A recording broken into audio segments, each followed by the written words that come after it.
Olá, minhas e meus nobres.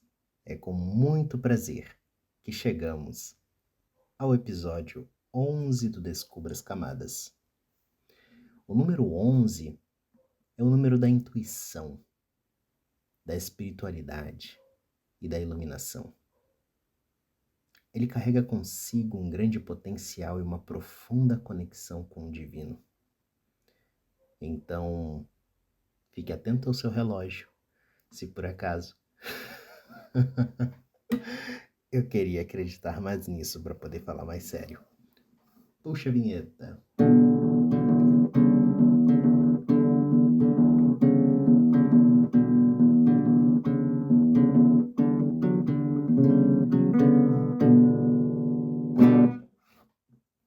E estamos aí no episódio número 11 do Descubra as Camadas, tendo como título Descobrindo as Camadas.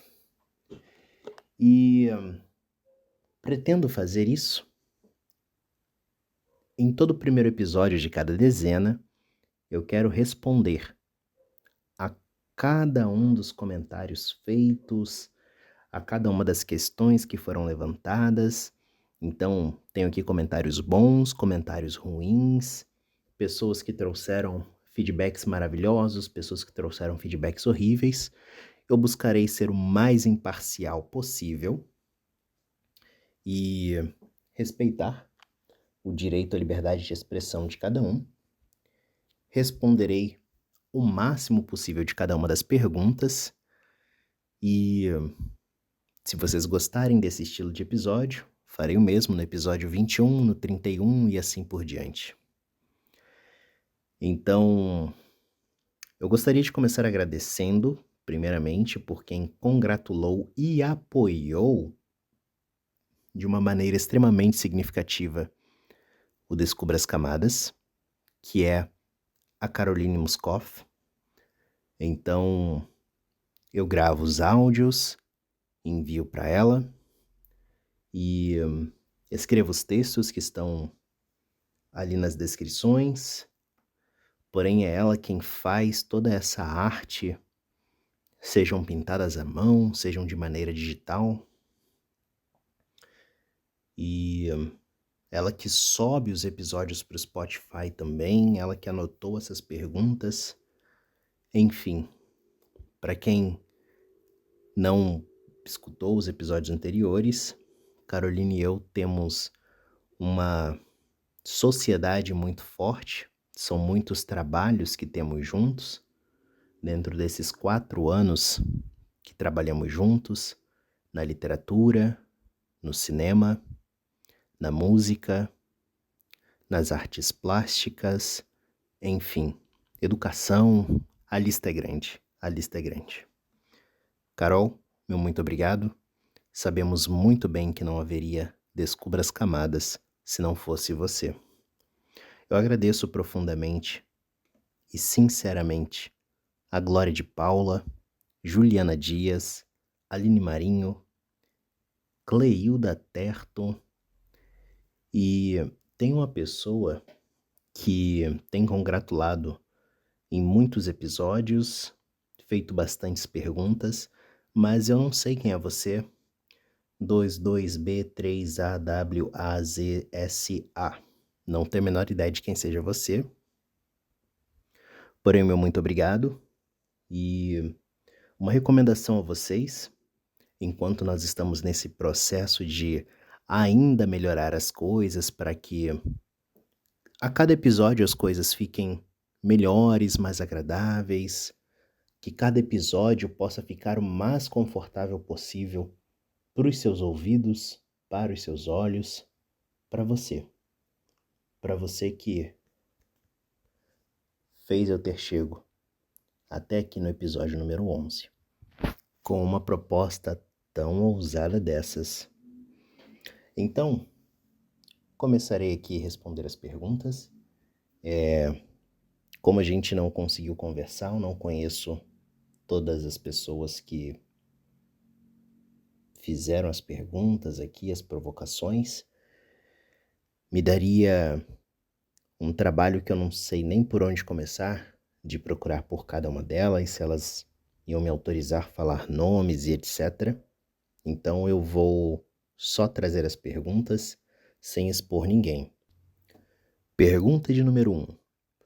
O que é a tal da expansão de consciência? Percebo que você fala bastante sobre isso, mas acho que ainda não consegui entender. Ao que se aplica?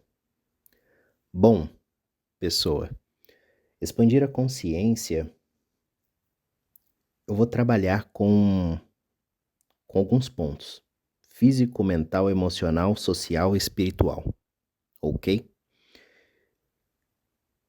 Segundo alguns psicólogos, inclusive grandes psicólogos do século passado, quando a gente fala de expandir a consciência, aqui o nosso processo mental e etc., seria um processo de se tornar mais ciente, mais integrado com todas as partes da nossa mente, incluindo pensamentos e emoções inconscientes. O Jung, ele falava assim, não é exatamente desse jeito, mas a ideia é: enquanto nós não jogarmos luz no nosso subconsciente ou no nosso inconsciente, viveremos uma vida e teremos que chamá-la de destino.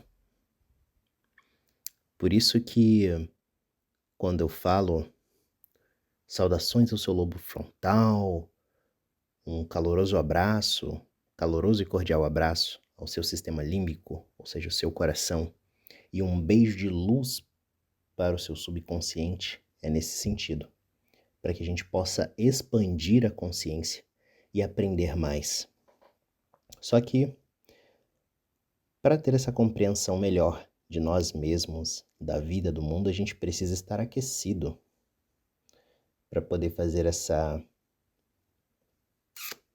Puxa vida, eu esqueci o nome do termo técnico, mas vamos me chamar de expansão. Imagine que a sua consciência é como um queijo, e o queijo, quando ele está aquecido, ele derrete, ele faz aquele tchum, ele vai lá longe. Eu adoro pizza. Sabe quando você dá aquela mordida assim, o queijo ele vai acompanhando o caminho que a sua mão faz, enquanto o pedaço que você mordeu está adentrando sua boca? E uma vez que a nossa consciência ela é expandida, não tem como desexpandir. Como que eu expando o meu físico? A expansão de consciência é o processo de se tornar mais ciente do nosso corpo. Tem um cara muito legal que eu conheço, ele mora aqui na cidade que eu vivo, e eu não me lembro o sobrenome dele, mas o primeiro nome é Edson, ele é professor de educação física e ele tem uma matéria muito legal que se chama corporativo. Pela palavra corporativo, o nosso imaginário já trabalha algumas coisas, mas ele quis dizer que corporativo é porque o corpo é ativo. E a partir do momento que nós temos mais consciência do nosso corpo, porque, convenhamos, a gente vive uma vida tão estressante por conta desse cyst maravilhoso, e por favor entendam a ironia, que tem partes do nosso corpo que a gente não percebe. Quem tiver a oportunidade de passar por um processo de massoterapia, existem algumas partes que são tocadas e nós sentimos calafrios, ou quando começamos a fazer uma atividade física diferenciada e começamos a sentir dor em lugares que a gente passava a mão ali na hora do banho e nem não tinha uma sensibilidade. Enfim, expanda a consciência do seu corpo. É uma maneira da gente se machucar menos também, além de viver de uma maneira mais saudável, mais equilibrada. Eu não estou aqui para fazer propagandas de academias nem coisas nesse sentido, mas... Enfim, o corpo ele foi feito para se movimentar. Como que eu expando a consciência do meu emocional? Bom, sintonia com as emoções, compreendê-las. Inclusive, em breve nós teremos um website disponível da Educare, que é a nossa empresa de educação, por nossa eu digo da Caroline e minha, mas que é de todos porque nós abrimos para todo mundo, então todas, todos, todes, todo mundo é super bem-vindo. E teremos uma matéria chamada Harmonicamente. E dentro da Harmonicamente, nós aprenderemos como trazer um pouco mais de harmonia para nossa mente, para o nosso coração, para o nosso estômago, tá tudo interligado. A vida é uma doideira. Enfim, dentro dessa sintonia com as emoções, a gente obtém mais dessa consciência quando reconhecemos e expressamos os nossos sentimentos de maneira mais saudável. Trarei um exemplo pessoal.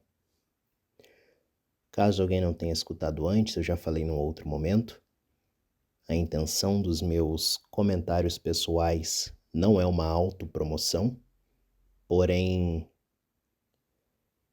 eu assistir uma pessoa falando algo no YouTube, na televisão, na Netflix, seja lá onde for, é muito fácil olhar para tudo isso e pensar que a vida é perfeita. A vida dessas pessoas é perfeita. E o que eu posso falar para vocês, com certeza, é do que eu vivo, do que eu vivi.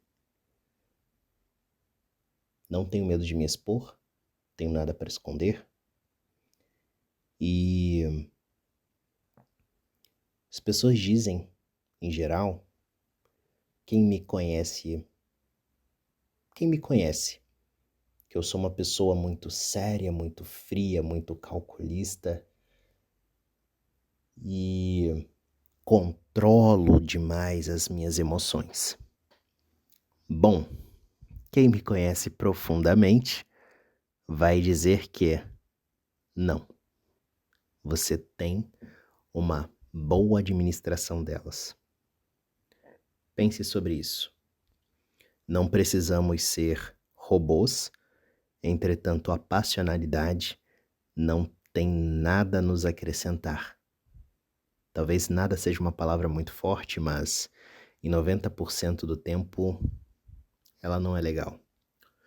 E chegamos aqui a uma das partes principais, que é como que eu expando a consciência de maneira social. Isso aqui é muito importante, porque eu acho que nós temos um social muito defasado aqui no Brasil, um social muito defasado no mundo. Falta muita consciência, consciência de classe, consciência de raça, consciência de gênero, consciência, enfim, de tudo que é necessário.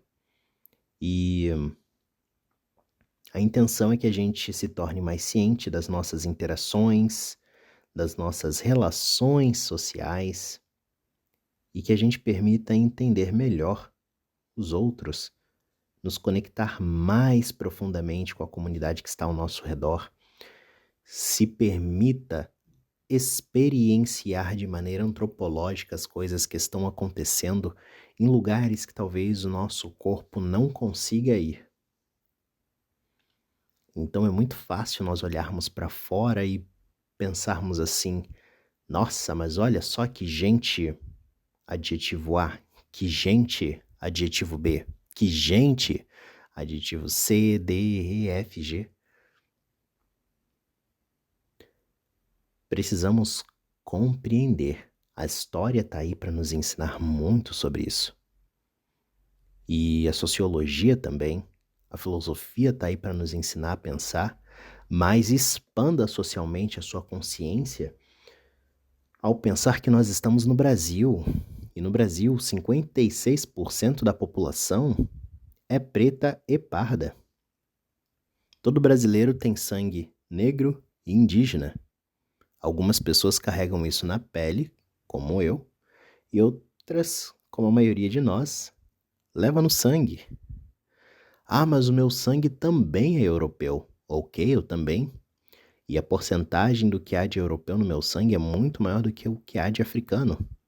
Porém, eu fui abençoado aqui, fenotipicamente, biologicamente, biotipicamente, desta forma. Tenho alguns problemas a menos de saúde, porém sofro com uma doença social. Não preciso falar o nome dela aqui, mas ela está aí, ela existe. E a gente, raça humana, precisa parar com essa coisa de estudar o negro, estudar a negra. Foi-se o tempo em que pessoas como eu, em que o meu povo serviu de estudo sociológico, antropológico. Precisamos começar a estudar o doente. E o doente não somos nós. O doente é quem comete o crime. O doente é o racista. O doente é o homofóbico. O doente é o machista. O doente não é o oprimido. É quem oprime e continua rindo. Como que eu expando a minha mente espiritualmente? Bom, precisamos ter uma consciência de algo maior do que nós mesmos. Não estou fazendo propaganda para placa de igreja, nem de religião, mas é o se permitir encontrar com algo mais profundo, um propósito de vida. Algumas pessoas se agarram à ciência, outras chamam de universo, enfim. Eu conheço pelo menos 714 sinônimos para isso aqui que eu estou falando, mas eu acho que todo mundo já entendeu. Respondi aqui a primeira leva de perguntas, agora vamos para a segunda leva. Essa é boa. O que é onda na física quântica? Nós estamos interconectados pelas ondas de maneira energética? Vamos lá. Imagine que a onda é uma maneira de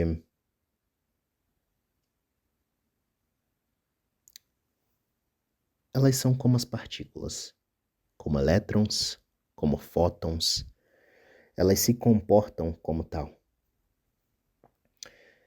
E ao invés delas se moverem em linhas retas, essas partículas elas vão se comportar como ondas, com picos e vales. Elas vão lá em cima, elas vão lá embaixo. Às vezes elas se agitam assim como gases. Por isso que espalha muito rápido. Deixa ali o gás do seu fogão aberto por 10 segundos. E aí às vezes você está numa cozinha de 9 metros e quem está lá na ponta consegue sentir. Enfim, em relação à interconexão por meio das ondas, sim, de acordo com a física quântica, nós estamos interconectados pelas ondas energeticamente.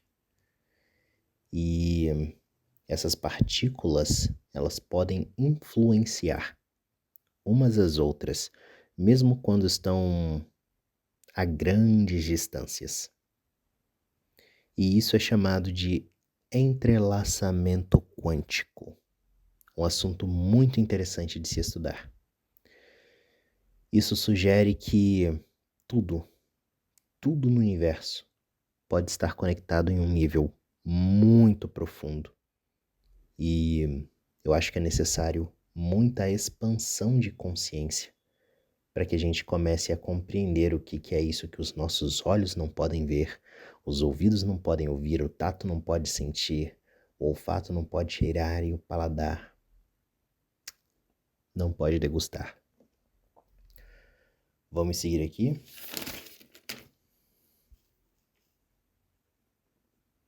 Bom, olha só.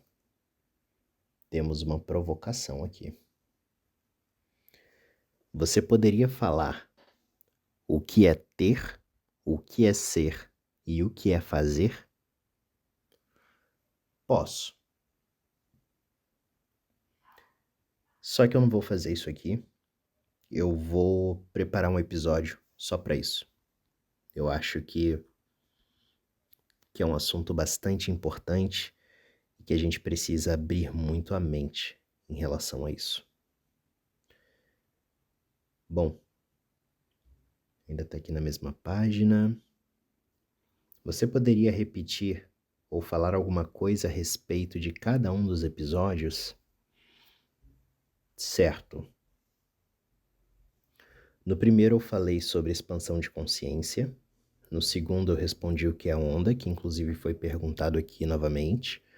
No terceiro eu falei sobre a nossa relação com o que nós pensamos que os outros pensam de nós, por isso que se chama caminhar, e eu conto uma história sobre levar um tombo na rua e como que as pessoas estão nem aí para o seu andar.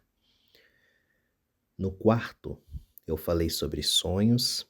No quinto, eu falo sobre racismo, chama-se Lamento Negro, onde eu conto uma história do que aconteceu com meu pai e eu, e é a realidade de muitos de nós, pessoas negras no Brasil. Em sequência, seguindo um fio condutor, eu fiz um episódio chamado Sistego, que é onde eu descrevo o sistema do ego, tendo o ego como o maior vilão da raça humana. Por favor, entendam a intenção vocal que eu coloquei, de como se fossem aspas, para dizer que o ego, ele fez com que os nossos antepassados, e por nossos, por favor, entendam que seres humanos, eles começassem a criar sistemas, porque a moral, há espaço moral, para ninguém pensar que eu estou falando a moral, tudo junto, então, a moral é um grande refúgio para canalhas. E eu falo sobre o que é o ego, o que é a moral. No sétimo, eu falei sobre quem sou eu, inclusive houveram muitas perguntas em relação ao pessoal, algumas coisas que me deu até um pouquinho de vergonha de responder, mas, enfim, como eu falei, eu vou buscar responder tudo com a maior imparcialidade possível. No oitavo episódio, eu entrevistei a digníssima Caroline Moscoff. No nono, eu falo sobre abandono ancestral juntamente a Cíntia Souza, uma profissional de saúde. E no décimo é sobre a abertura do Descubra as Camadas. Bom, vamos lá.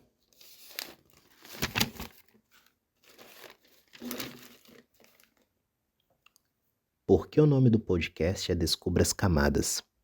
Parece coisa de Shrek falando com o burro sobre as cebolas. Bom, existe mais de uma forma de interpretar isso aqui. Eu vou ser um cara legal e vou entender que estão falando sobre a cena do filme Shrek, em que o Shrek fala com o burro, e não que eu sou o Shrek falando com burros. Enfim.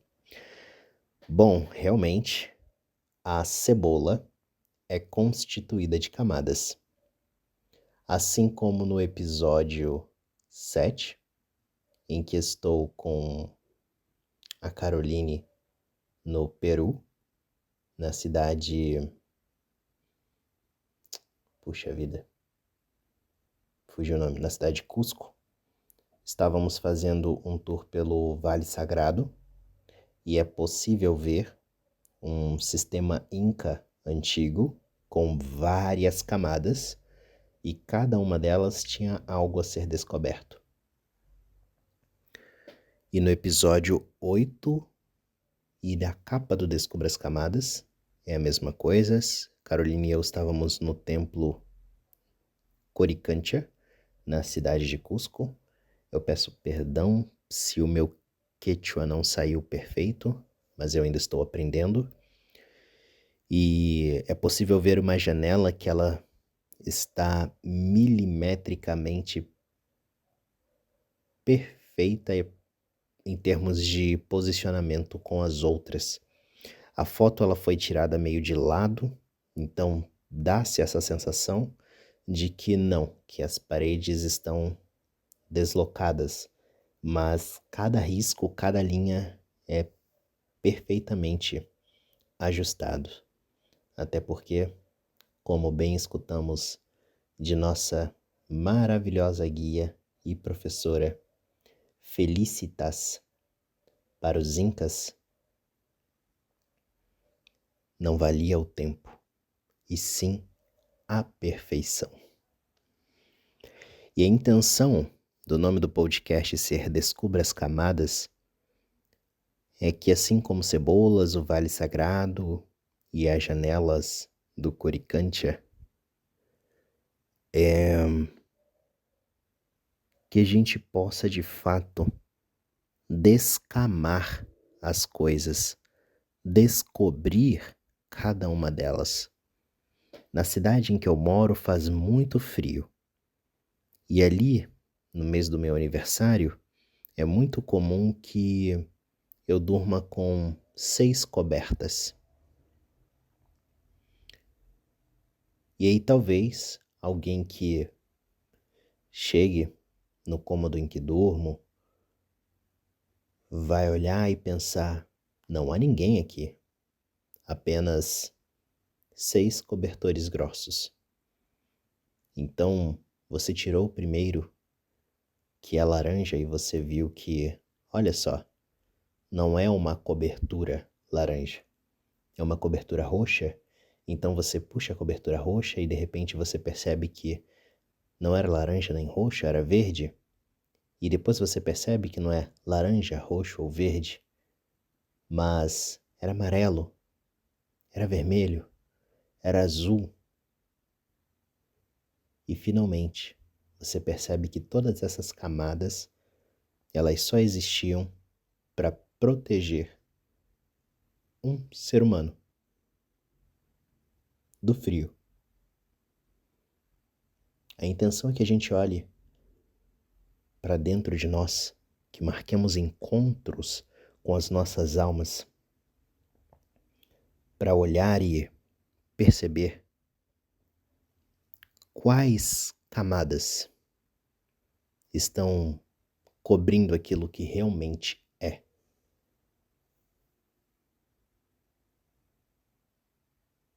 Essas pausas dramáticas, elas são para que todo mundo tenha tempo de pensar.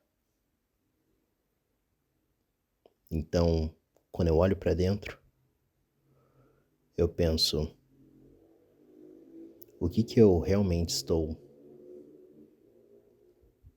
cobrindo, que precisa ser descoberto?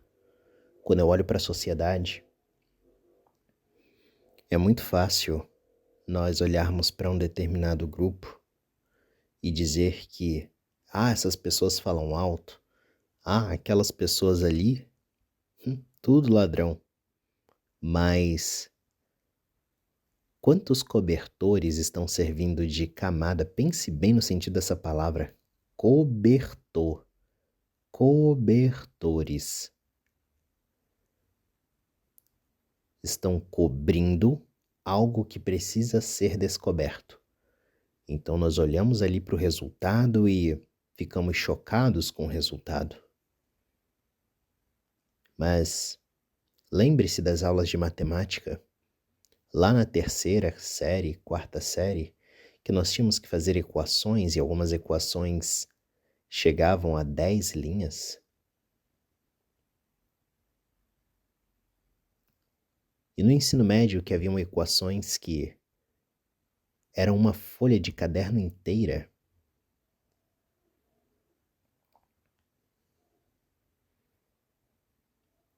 Se tudo fosse simples como 1 mais 1 é igual a 2, programas como esses não existiriam. A matemática é exata. E a matemática social também é. Ouça com atenção. A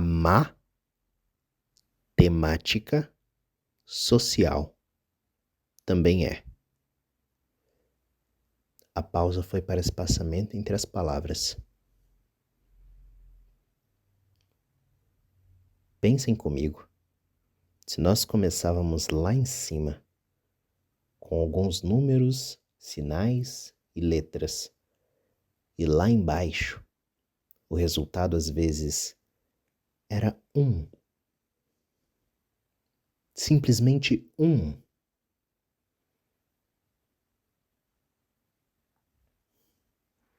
É necessário descobrir as camadas. É necessário descobrir as camadas. Vamos adquirir consciência com a ciência.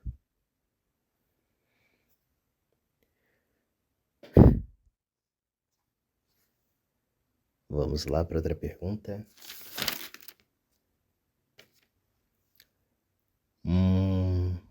Qual é a música da abertura do Descubra as Camadas? Onde encontro? Olha, legal.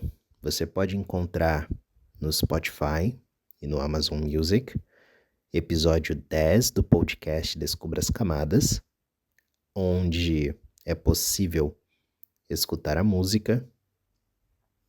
Ou você pode procurar no YouTube, onde tem um canal. O nome é Alexandre César com Z, espaço, F de família, H de hospital. E escrever Descubra as Camadas.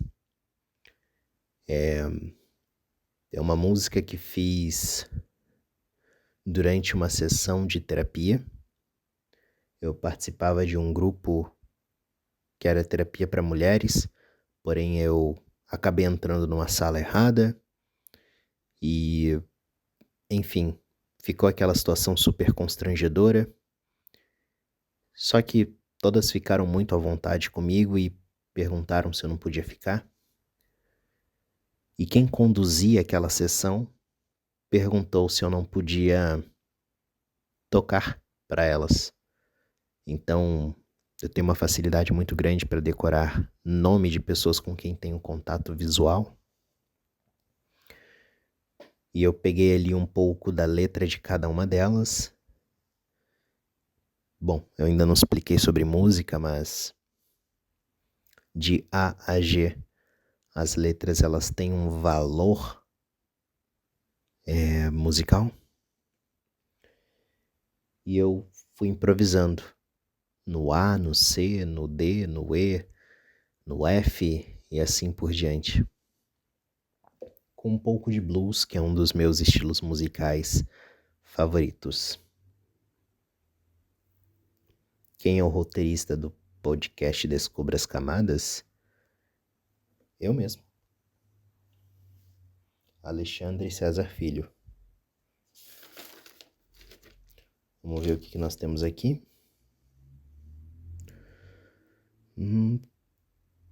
No episódio 5, Lamento Negro, aquela história foi verdadeira? Não são só invenções suas? Boa, bem provocativo. Sim, a história foi verdadeira. Aconteceu em novembro de 2023. E não são invenções. Quando quero contar uma invenção, eu sinalizo que estou fazendo isso. Então, abra os ouvidos. Vamos lá para outra pergunta. Sendo uma pessoa negra, por qual razão você referencia mais pessoas brancas? P.S. uma pessoa branca. Uau! Bom, pessoa branca, primeiramente, não vejo como uma verdade. Eu acho que eu não referencio mais pessoas brancas. Eu referencio muito, muito, muito pessoas negras. Talvez você não tenha conhecimento de todas elas. E referencio sim pessoas brancas. Referencio pessoas amarelas, pessoas vermelhas. Não tive oportunidade ainda de referenciar pessoas verdes. Putz, pior que tive, porque eu já referenciei o Shrek aqui algumas vezes. Então, não sei, talvez o conhecimento e a valorização do conhecimento dessas pessoas brancas sejam maiores do que por essas pessoas negras que menciono aqui. Ou seja lá, qual for a cor delas. E caso tenha alguma questão para ser trazida, estarei aberto. O que é consciência expandida? Bom, eu acho que eu já falei um pouco sobre isso. Caso alguém tenha dúvida, por favor, tragam novamente, se depois de hoje não ficou claro. No episódio 21 ou no 22, eu buscarei falar sobre isso.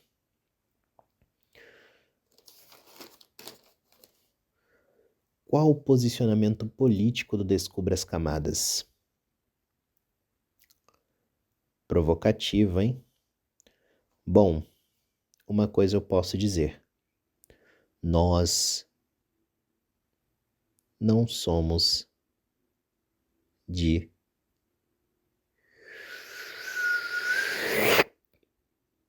direita, nem de esquerda. Nós podemos estar mais inclinados à esquerda, porém nós temos um objetivo: ser diretos.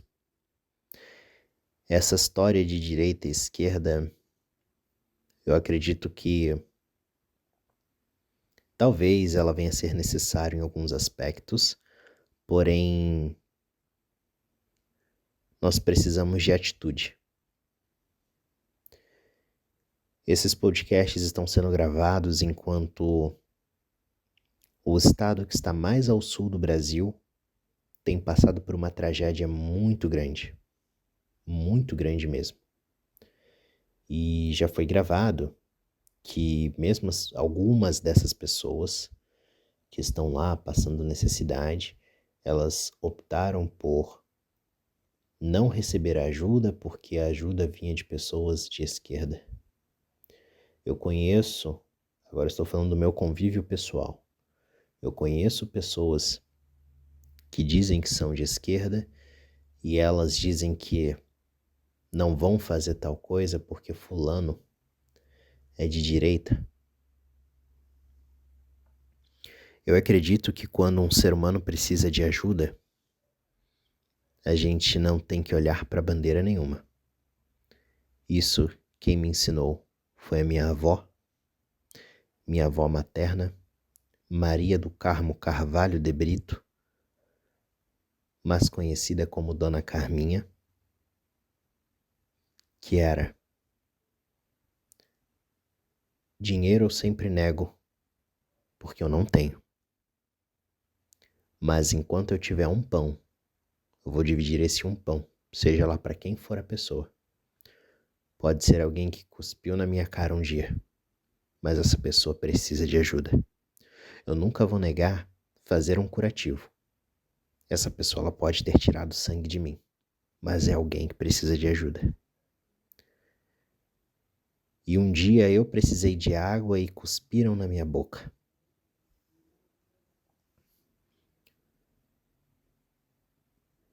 Água eu não nego de jeito nenhum. Então, esse é o posicionamento político do Descubra as Camadas.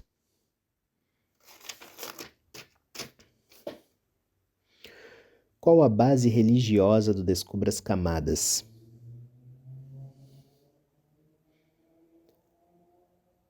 Olha, eu não sei se eu posso falar isso, mas eu diria que é o respeito. O respeito é a nossa religião. Poderia dizer que somos universalistas, mas isso pode ser muito genérico, muito generalizado.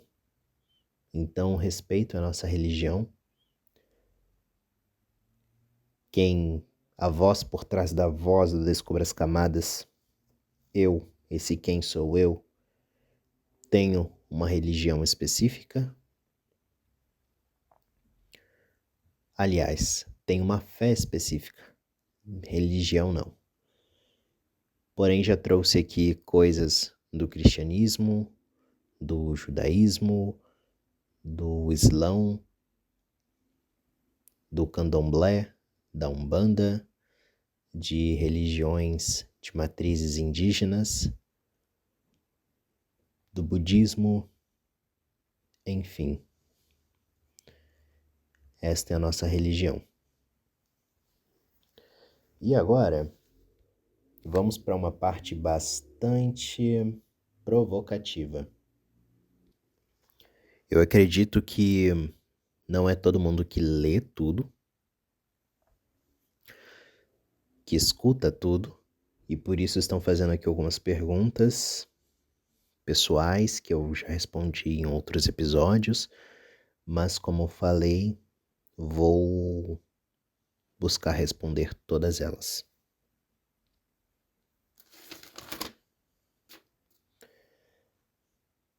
Qual o seu nome completo? Alexandre César Filho. César com Z. E caso procure por mim na internet, Alexandre César FH. A minha idade, eu nasci dia 29 de julho de 1996. Eu não sei quando que você está escutando isso, então, melhor dessa maneira. Seu sotaque é muito estranho. Você é natural da onde? Eu sou natural do Rio de Janeiro, porém eu cresci no sul do Brasil. A partir dos 12 anos até hoje, então são 15 anos que eu estou no sul do Brasil, embora eu tenha saído e morado em outros lugares como Ceará, Brasília, Santa Catarina, enfim, eu acabei absorvendo bastante de cada um desses sotaques. E acredita em signo? Olha, eu tô pensando aqui se eu acredito ou não, mas quando se estuda a astrologia profundamente, e se alguém procura por serviços astrológicos, eu tenho uma indicação muito boa para fazer, pergunte aqui, mas já vou dizer de qualquer forma. A Adriana Kaiser, ela é psicóloga junguiana e também astróloga. Sensacional. Vale ressaltar que ambos os assuntos eles não se misturam, porém eles se complementam, principalmente a psicologia na astrologia e não o contrário. Então tem dias que eu acredito mais, tem dias que eu acredito menos. Não sou uma pessoa que abre um site na internet para ler o meu horóscopo do dia, e isso eu não acredito muito. Na verdade, eu acredito nada.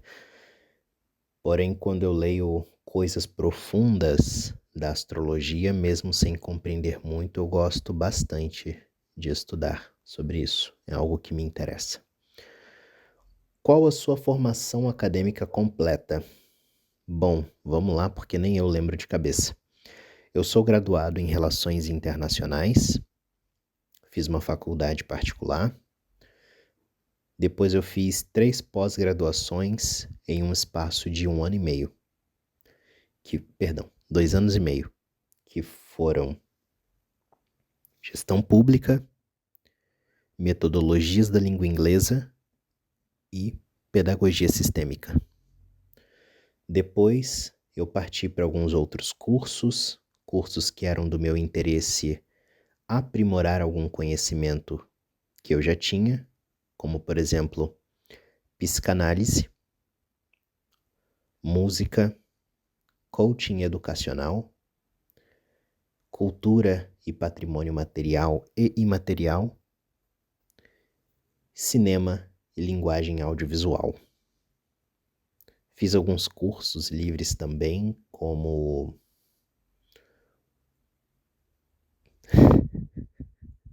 a minha memória está excelente, eu devia ter anotado isso. Mas eu fiz cursos de desenvolvimento profissional, de desenvolvimento pessoal, que era algo que eu já trabalhava em minhas aulas de inglês, em minhas aulas de música, em minhas aulas de ciências sociais e queria aprimorar um pouco mais. Sou mestre em antropologia e arqueologia pela Universidade Federal do Paraná e pela Universidade da Vida. Sou poeta, sou compositor, sou uma pessoa que se preocupa com as outras. Onde você trabalhou? Onde você trabalha hoje? Bom, eu trabalhei em muitos lugares. Comecei a trabalhar quando eu tinha 8 anos de idade. Eu estudava num colégio particular, na rua que eu morava, lá no Rio de Janeiro, em São Gonçalo. E eu vendia geladinho. Esse foi o meu primeiro trabalho. Geladinho do Xandinho por apenas 25. E depois eu fiz alguns trabalhos freelancer em diversas áreas, nem caberia contar aqui. Mas vamos lá. Eu trabalhei na Xerox da minha faculdade. Eu tinha um pouco de receio de falar isso quando eu fazia entrevistas de emprego, porque eu pensava, poxa, eu estou fazendo relações internacionais e se eu falar que eu trabalho nisso aqui, talvez eles pensem que tem nada a ver. E aí eu dizia que eu trabalhava no setor de operações digitalizadoras. Esse era o nome que tinha no meu currículo, eu com 17 anos de idade. E depois eu saí de lá. Aí eu comecei um pequeno negócio, dando aulas de inglês, dando aulas de música. Eu componho desde que estava no ensino médio. E na cidade em que moro, tinha um público considerável que conhecia as minhas músicas. Não as gravava profissionalmente, porém eu tocava nos eventos, nas rodas, e as pessoas gostavam muito. E começaram a pedir, vem cá, você pode me ensinar aquela sua música? Você pode me ensinar aquela sua música? Eu falava, olha, eu tenho que trabalhar, não tenho todo esse tempo livre. Eu ganhava alguma coisa com essas apresentações, mas eu sempre fui um cara do trabalho em horário comercial. Então, eu comecei a ensinar as pessoas a tocarem essas músicas e muitas das minhas canções eram em inglês. A razão de compor em inglês sendo brasileiro não era por nenhuma razão comercial, mas quando eu queria esconder alguma emoção e sentia que iam ficar me perguntando sobre o que eu estava passando, o que era aquilo, eu compunha em inglês. Inclusive, tinha um alter ego para isso, que era o Alexander Kaiser Fly, ou simplesmente Mr. Fly. Enfim. E onde... lugares que eu trabalhei, eu já ia responder outra questão. Eu trabalhei no governo do estado do Paraná, onde eu tive a oportunidade de ser assessor de relações internacionais da maior autoridade política, o governador ou a governadora. Nesse emprego eu tive a oportunidade de conhecer muitos embaixadores, uma princesa, um rei e presidentes, secretário-geral de Assuntos Hemisféricos da OEA. Enfim, depois eu saí de lá, fui para o Ceará e no Ceará eu trabalhei dando essas aulas particulares, que era algo que eu já fazia aqui.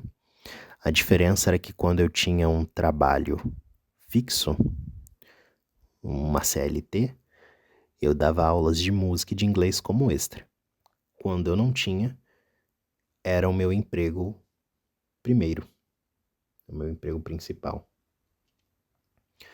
Depois eu entrei pro teatro, trabalhei ali fazendo algumas peças como ator. Escrevi algumas coisas também, porém naquela época eu estava com um formato físico que era mais interessante que eu estivesse nos palcos e não nos bastidores para aquela escola de teatro, para aquele espaço cultural e para as ideologias daquele local. Eu aprendi muito ali e, porém, foi um ciclo encerrado já. Saindo do teatro, eu fui trabalhar na prefeitura de uma cidade no interior do Paraná, região metropolitana da capital. E ali eu fui chefe de finanças. Depois de chefiar as finanças, eu fui chefe da vigilância socioassistencial.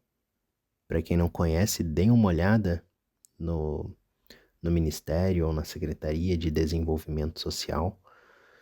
É muito interessante. Não tem nada a ver com ser vigilante e cuidar do patrimônio dos outros, mas é sobre cuidar das pessoas. E eu finalizei a minha carreira ali sendo chefe de atendimento ao público em si, onde eu tinha demanda de falar com as pessoas que procuravam pelos benefícios e etc. E era chefe dos assistentes sociais e das assistentes sociais também. Cansado do serviço público, assim que eu saí,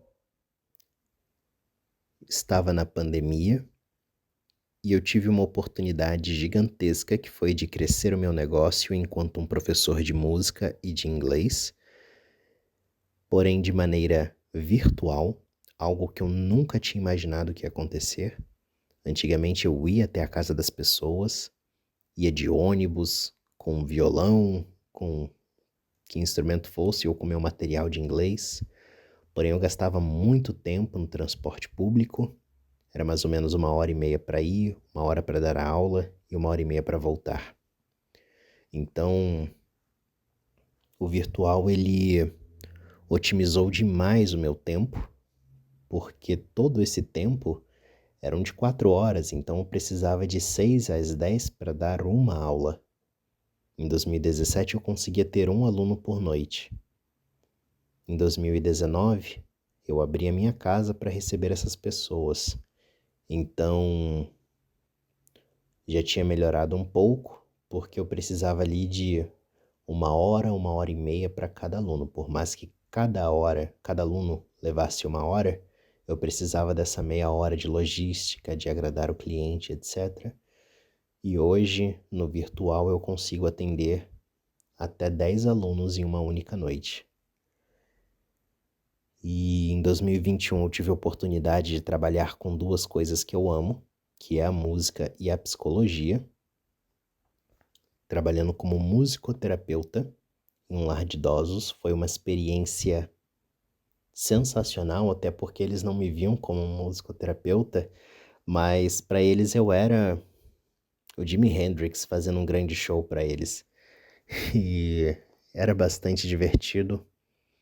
Eu não só gosto de contar histórias, mas eu amo escutar histórias. Em lugares como esses, o que não falta são boas histórias para serem contadas.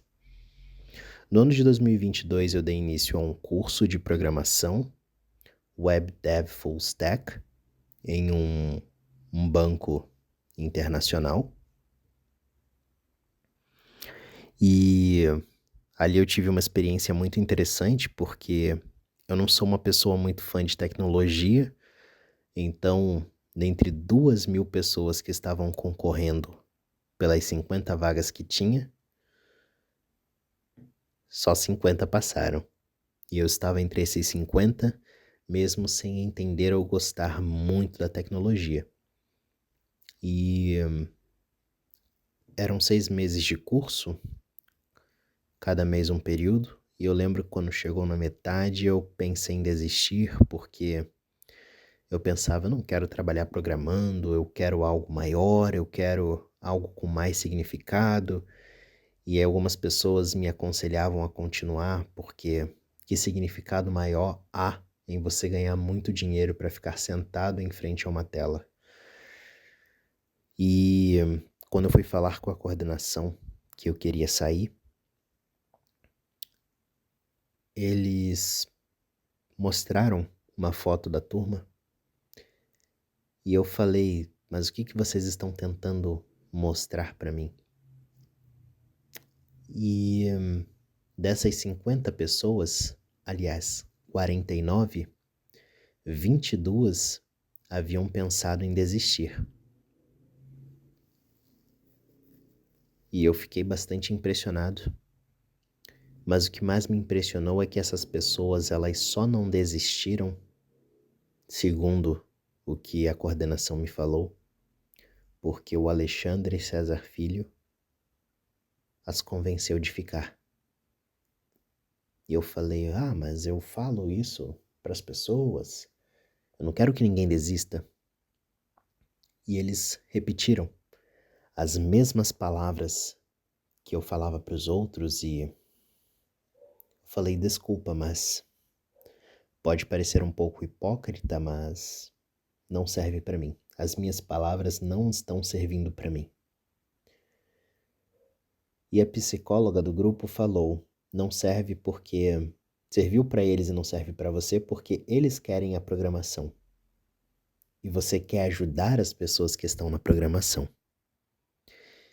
Então me fizeram um convite para continuar fazendo o curso, mas para trabalhar no curso também, sendo um mentor de soft skills, um mentor de habilidades comportamentais. Foi uma fase muito boa da minha vida, financeira, profissional, pessoal, conheci pessoas incríveis,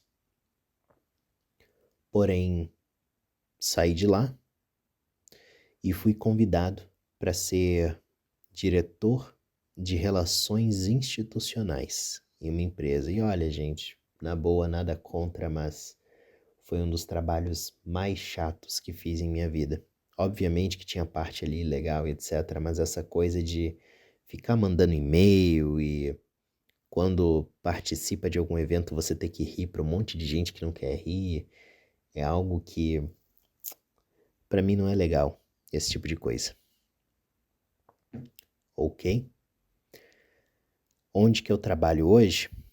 Hoje eu sou um professor da CAUSE, que é a Central de Aprendizagem Universal para Sonhadores Educare, também conhecida simplesmente como Educare, que é uma escola de desenvolvimento humano, seja ele pessoal, profissional, espiritual, físico, mental, enfim, essa coisa toda que eu tô sempre falando por aqui.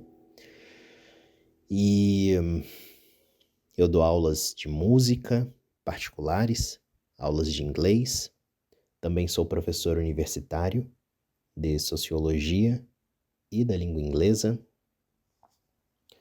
Já me chamaram para dar cursos livres de soft skills, porém eu estou bastante apegado a ao meio acadêmico nesse sentido. Ainda não é tudo o que eu quero, mas estou caminhando para lá. Eu trabalho escrevendo livros do universo alexandrino, que é um dos serviços que a Educare tem a oferecer. Sou o criador de algumas histórias que são coautoradas pela Caroline Moscoff. Ela autorou algumas delas, escreveu alguns capítulos de livros e etc. Porém, as histórias elas nascem na minha cabeça, no meu coração, da minha vida, da vida, enfim.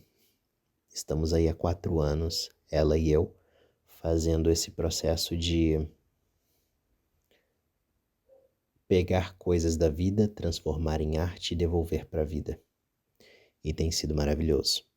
Também tenho um trabalho como compositor, como músico, apresentador. Eu tô quase me aposentando nesse sentido. Como eu explicitei, eu tô com uma pequena debilidade na mão esquerda. E isso tem me feito perder muito das habilidades que conquistei aí nesses anos de música. Eu falo com muita tristeza isso mesmo, porque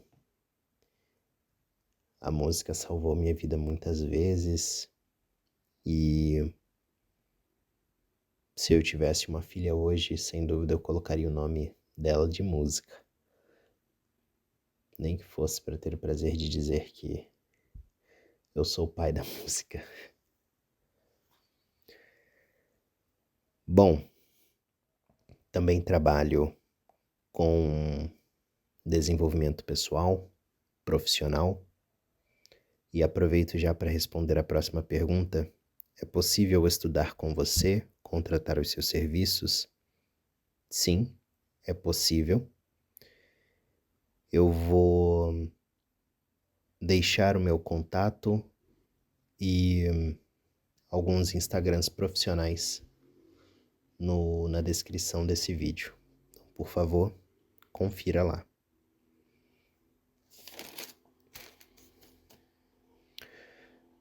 Alexandre, você não acha vergonhoso ou perigoso se expor como você fez no episódio 7? Não. Eu, pelo menos, não estou devendo nada para ninguém, nem para banco, nem para igreja, nem para homem, nem para mulher, então eu acho que não há problema nenhum. Perigoso, com certeza não, até porque eu não tenho nada para ser tirado de mim, nada material. Tudo que eu tenho é a minha vida. E vergonhoso, eu não tenho compromissos com meu orgulho, ou pelo menos procuro não ter. E, bom, acho que é isso. Vamos lá? Acho que você não é objetivo. Escuto o que fala e fico tentando entender qual é a sua. Bom, eu acho que eu também não sou muito objetivo.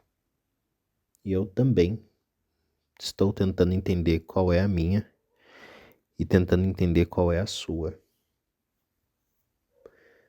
Você topa descobrir junto?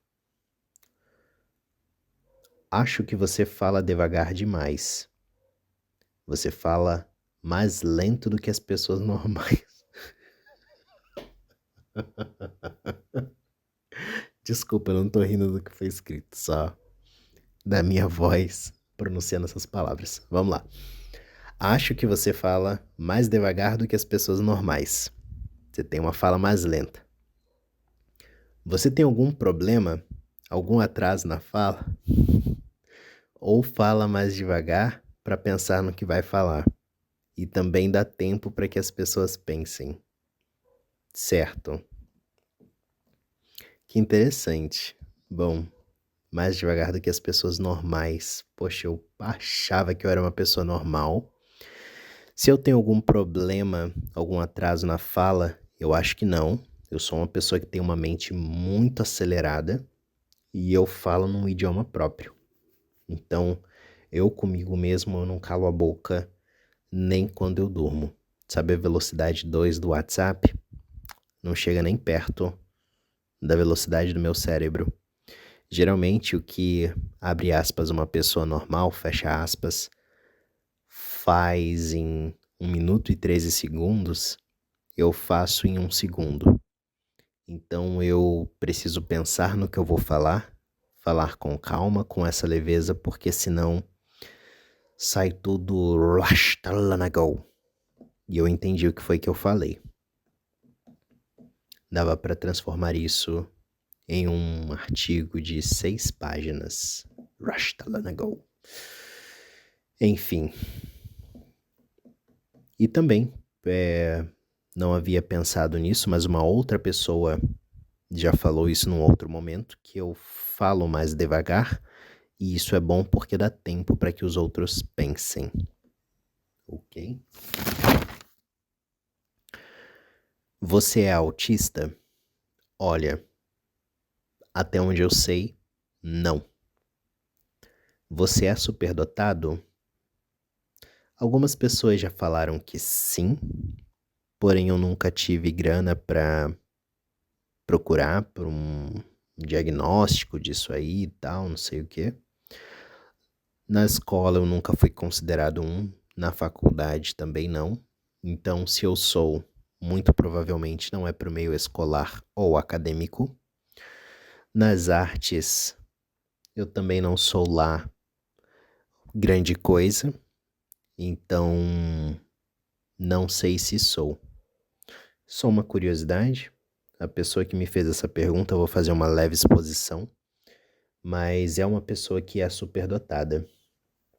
Não nos conhecemos pessoalmente, porém eu conheço o trabalho dela. É uma pessoa de um outro podcast. Muito obrigado por estar aqui escutando Descubra as Camadas. E, bom, eu não sei. Se alguém quiser testar o autismo ou a superdotação, me coloco à disposição. Quantos instrumentos você toca? Vamos lá. Violão, guitarra, baixo, bateria, teclado, piano, ukulele e gaita de boca. Sei tocar o lado do teclado do acordeon, porém não sei fazer os baixos. Quantos idiomas você fala? Segundo uma pessoa que me alertou bastante aqui, eu aproveito para responder por que eu falo um português tão errado e sou chamado de mago das palavras. Bom, eu não falo nem português, nem brasileiro direito, porque não falo desta maneira, então por isso que corrijo para português, para brasileiro. Enfim, porém eu sei o inglês, por isso que dou aula dele. I know how to speak English. I can think complex things in English. Eu consigo pensar, criar pensamentos complexos em inglês. É o único idioma que eu consigo pensar e formular as coisas dessa maneira. Diferente do espanhol e de francês, que eu muito mais entendo do que falo. Espanhol falo relativamente bem, porém o francês não muito. Eu acho o idioma muito difícil por conta de sotaque, etc. Porém eu consigo entender o que falam. Eu entendo um pouco de italiano também, porém num nível muito básico. E durante a época da faculdade eu estudei bastante alemão, então consigo fazer algumas leituras em alemão, porém se eu precisasse explicar o conteúdo do Descubra as Camadas em alemão, eu não conseguiria. Falo alguma coisa daquilo que eu decorei, vamos chamar assim, porque eu ainda não aprendi. Então, aquilo que eu decorei eu consigo falar muito bem, como por exemplo, einen Tisch frei zwei bitte, können wir bitte die Speisekarte haben? No francês a mesma coisa. Quem quiser pode acompanhar a minha canção lá no YouTube, Moça da Minha Cor, onde estou cantando em português, inglês e francês. Quel est votre nom? Je suis ici, ce n'est rien à plus tard, mon amour, ma chérie. Je pense à toi, mon amour, ma bien-aimée. Ne m'abandonne pas, mon amour, ma chérie. Porém, como eu falei, são coisas decoradas, porque ainda não aprendi. Eu gosto muito de aprender sobre idiomas, e no episódio que eu falar sobre poesia, eu buscarei falar disso.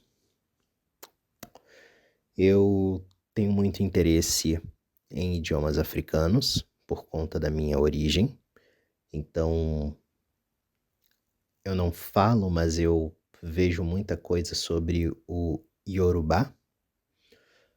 Eu gosto muito do Xhosa, que é o idioma que falam no Pantera Negra, no filme Pantera Negra de 2018. E gosto de alguns idiomas asiáticos. Houvera um tempo de minha vida que eu sabia melhor japonês do que sei hoje. Como eu fiz alguns trabalhos para algumas autoridades internacionais, né, quando falei ali da princesa e etc., era do Japão. Então, aprendi algumas coisas do tipo Shashinyo tote morei a máscara, mas não dei continuidade, talvez por falta de interesse naquela época. Um pouco do mandarim.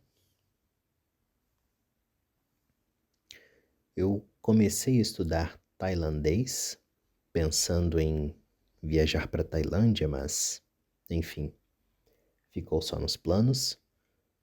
E grego e latim, por conta do livro Leão Negro.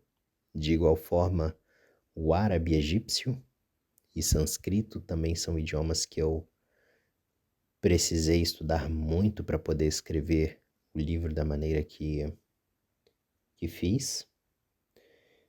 Sou autor de um idioma que é possível encontrá-lo no livro Leão Negro 3.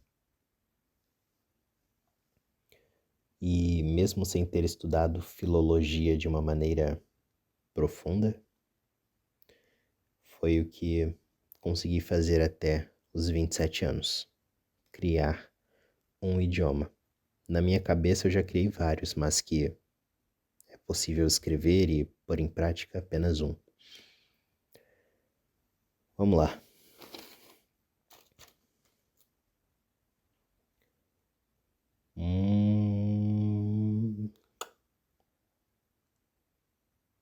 Caramba, essa daqui é pesada, hein?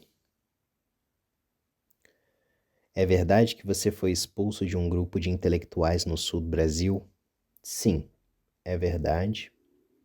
E a razão pela qual eu fui expulso, na minha versão, é muito importante que se saiba a versão do outro lado, mas foi por eu ser uma pessoa, por eles, considerada violenta, que não estava dentro dos conformes ali do grupo e não entendi o que era uma base de não violência. Explicando, não dei soco na cara de ninguém, nem xinguei ninguém, porém havia uma questão ali no grupo que me incomodava. Agora vem de fato a minha versão, e isso que eu falei primeiro é o que eles falam por aí ao meu respeito, na tentativa de me proteger. Mas o que acontece é que eu sofri um pequeno racismo lá, não foi algo que me afetou individualmente, porém é algo que é muito comum acontecer com pessoas negras, que é ser confundido. Eu detesto esse termo, a maioria de nós detesta esse termo, e dentro dessa confusão que aconteceu, eu me posicionei, procurei a dona do grupo. Dona não seria o melhor termo, mas enfim, todo mundo entendeu. Ela é dona do espaço, então Eu procurei por ela, eu tinha um pouco mais de intimidade, conversávamos sobre questões raciais e etc. Até porque ela também é uma pessoa negra.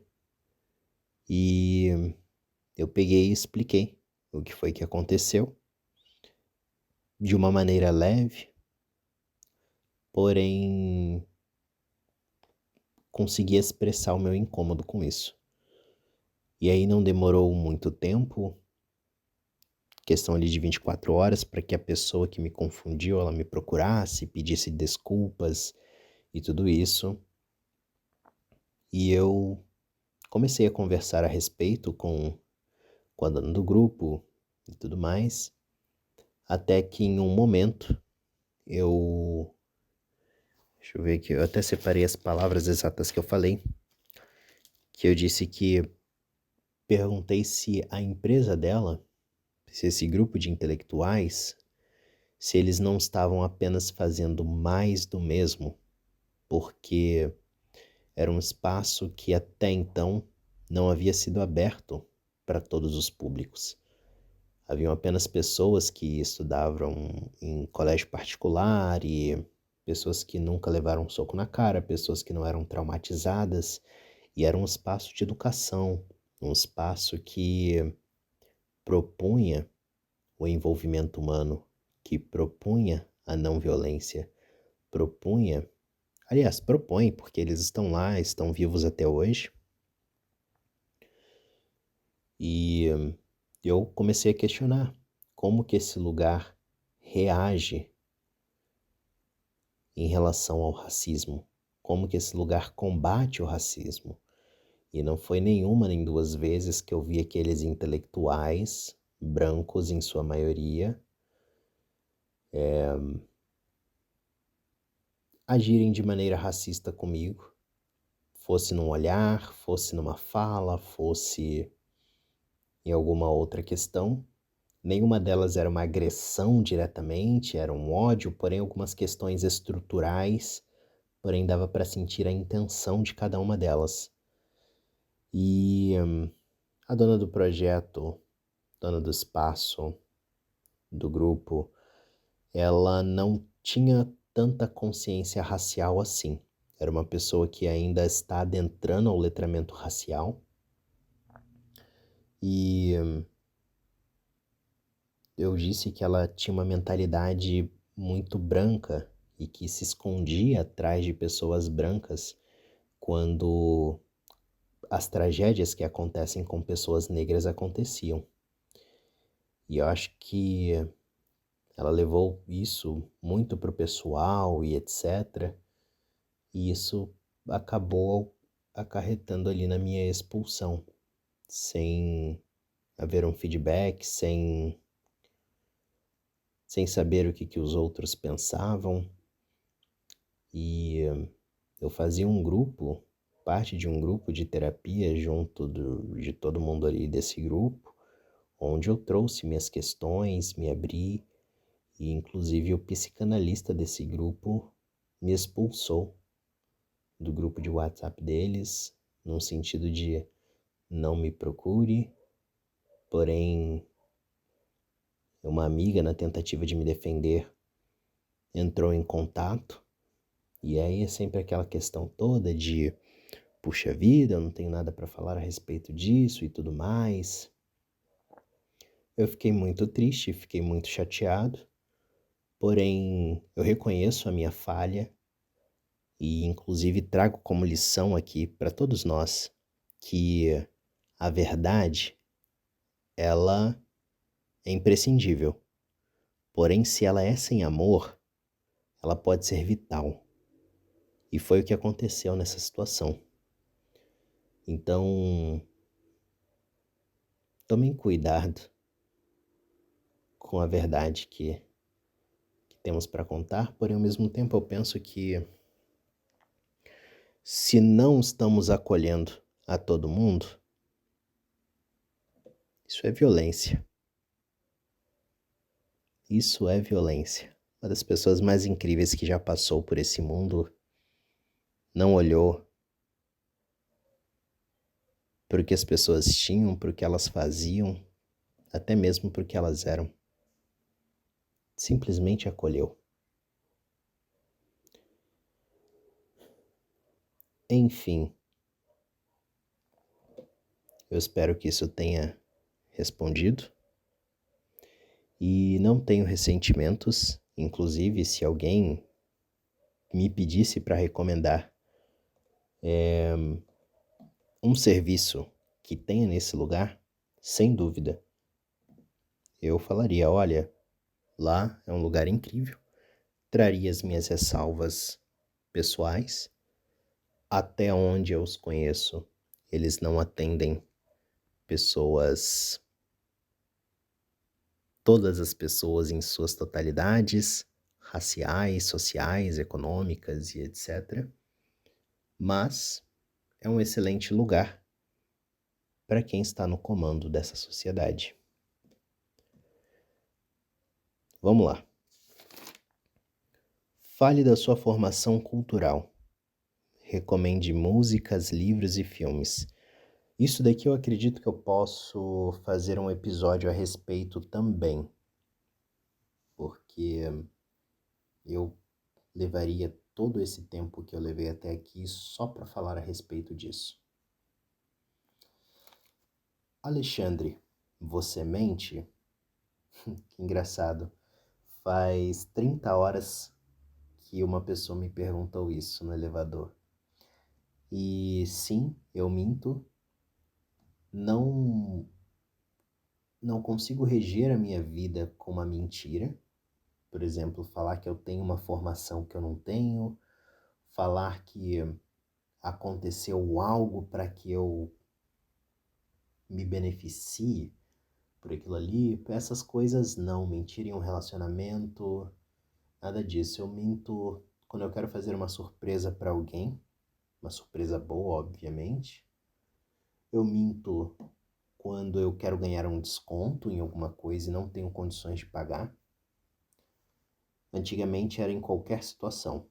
Era para ganhar o desconto, eu fazia. Hoje eu faço isso só quando eu não tenho a condição de pagar. Minto em entrevistas de emprego, porque geralmente fazem umas perguntas e eu vou gravar um episódio sobre letramento racial, pretendo falar sobre isso. E aí você sente ali que estão sendo preconceituosos e aí eu acabo, não sei nem se dá para chamar de mentir, mas eu busco falar de uma maneira que seja uma paráfrase daquilo que eu realmente quero falar. Então, eu acho que são nesses pontos. Em relação a mentir para pai, mentir para mãe, onde deve ter tido essa fase lá atrás, mas nas palavras de Sérgio Sampaio, exímio cantor e compositor brasileiro, não há nada mais bonito que viver sinceramente. Cantarolar, desafinar, seja você. E quando me olho no espelho, eu tenho o hábito de fazer esse exercício de expor a minha sombra, de falar as coisas que eu não gosto e o pouco de orgulho que tenho, ou muito, né? Vai saber o que é pouco, o que é muito nesse sentido. Os compromissos com o meu ego, eles aparecem ali e eu tento minimizá-los o máximo possível. Alexandre, você recomenda alguma terapia? Você faz? Você acredita? De trás para frente, eu acredito, com certeza eu acredito no potencial de uma psicoterapia. E eu não sei se eu entendi muito bem a pergunta.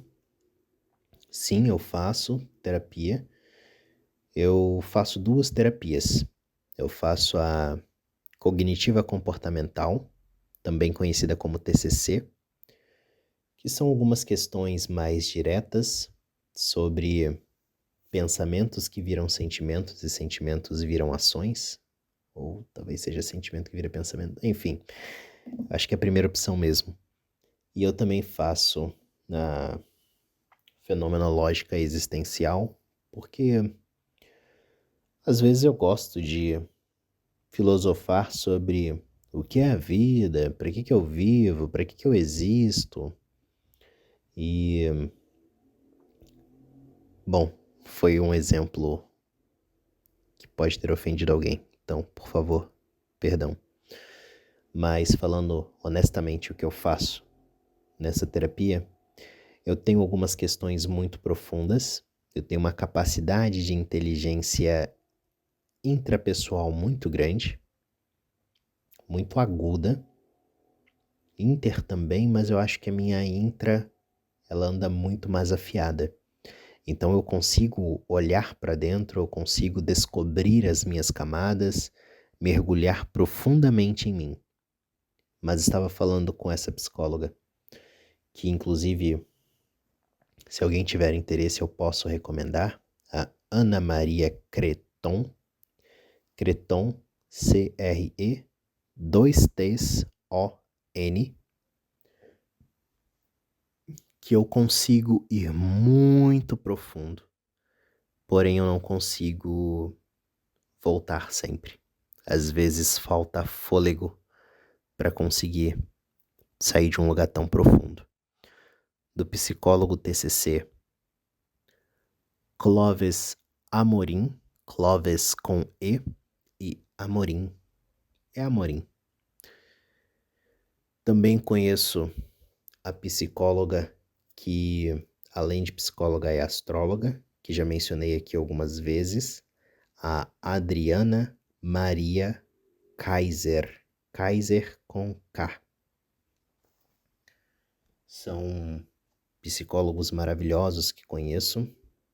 Conheço um outro psicólogo junguiano que nós trabalhamos durante um tempo, porém ele pediu para que a gente finalizasse porque ele estava tendo uma dificuldade com o relacionamento, que eu sempre trazia muita coisa e eu conseguia ser objetivo demais e prolixo ao mesmo tempo. Tava numa fase não muito boa da minha vida.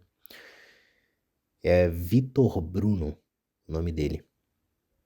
Se eu não me engano é Castro o sobrenome. Enfim, ficam as dicas e puxa vida, eu acho que eu vou ter que fugir aqui da última pergunta que me fizeram sobre o que é a vida. Eu não sei dizer o que é a vida, mas eu posso afirmar com muita certeza que a vida não é só o que é o que pode ser. Por isso, indubitavelmente, sonhe.